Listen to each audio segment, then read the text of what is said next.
ప్రపంచవ్యాప్తంగా పెరుగుతున్న ఉష్ణోగ్రతలు. భారత్ ప్రస్తుతం కేంద్ర బిందువుగా ఉంది. మన దేశంలోని అనేక నగరాలు నిప్పుల కుంపటిగా మారుతున్నాయి. ప్రస్తుతం చాలా వరకు నగరాల్లో గరిష్ట ఉష్ణోగ్రత 40 డిగ్రీల కంటే ఎక్కువగానే నమోదవుతుందంట. జాగ్రత్త గాయ్స్, ఎండ ఎక్కువగా అవుతుంది. మీ పిల్లలు కూడా జాగ్రత్త, ఎండకి బయటకు పంపించగాకండి. మంగళవారం నాడు వరకు చూస్తే ప్రపంచంలోని 20 అత్యంత వేడి నగరాల్లో 19 భారత్ ఉందంట.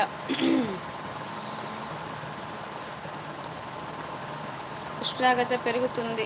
ఏప్రిల్ 20 నుంచి 3 రోజుల పాటు వడగాళ్ళు కూడా వస్తాయంట.